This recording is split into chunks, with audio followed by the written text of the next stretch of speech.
ప్రపంచాన్ని మరో కొత్త రకం వ్యాధి గడగడలాడిస్తోంది.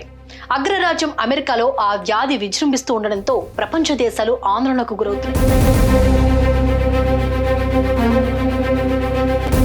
దోమల ద్వారా ఈ అరుదైన వ్యాధి సంక్రమిస్తుందని వైద్య నిపుణులు గుర్తించారు. ఇప్పటికే ఈ వ్యాధి సోకి ఓ వ్యక్తి మృతి చెందాడు.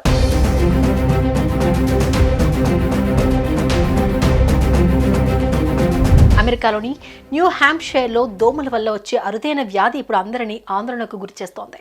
దీనిని ఈస్టర్న్ ఈక్విన్ ఎన్సెఫాలిటిస్ వైరస్ అంటారని వైద్య నిపుణులు తెలిపారు. Department of health and human services ఆరోగ్య అధికారులు ఈ వ్యాధికి సంబంధించి కీలక విషయాలు వెల్లడించారు. హెంప్స్టెడ్ నగరానికి చెందిన వయోజన వ్యక్తిగా గుర్తించిన రోగి కేంద్ర నాడీ వ్యవస్థ రుగ్మతతో ఆసుపత్రిలో చేరగా అతను ఆ వ్యాధికి చికిత్స పొందుతూ మృతి చెందినట్లు తెలిపారు.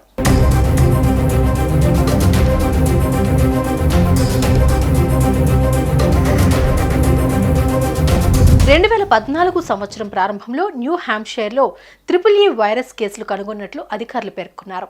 అందులో 2 మరణించారని సమాచారం ఇచ్చారు.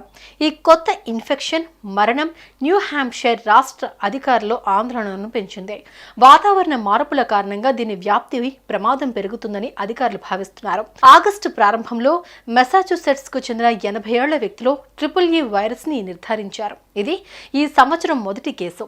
అత్యవసరమైతే తప్ప ప్రజలు ఇళ్ల నుంచి బయటకు రావద్దని, పబ్లిక్ పార్కులను మూసివేసి దోమల నివారణకు మందులు స్ప్రే చేయాలని అధికారులు ఆదేశాలు జారీ చేశారు.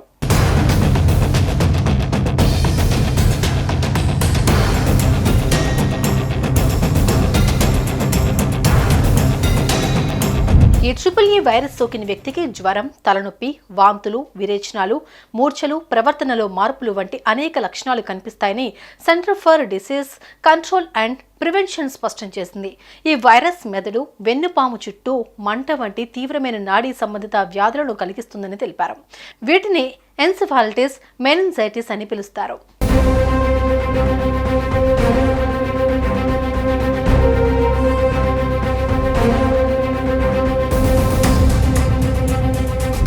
EEE వైరస్ సోకిన వారిలో 30% మంది మరణిస్తారని centre for disease control and prevention తెలిపింది. అయితే ఈ వైరస్ నుండి కోలుకున్న వ్యక్తులు అనేక రకాల శారీరక, మానసిక సమస్యలు ఎదుర్కోవాల్సి వస్తుందని వివరించారు.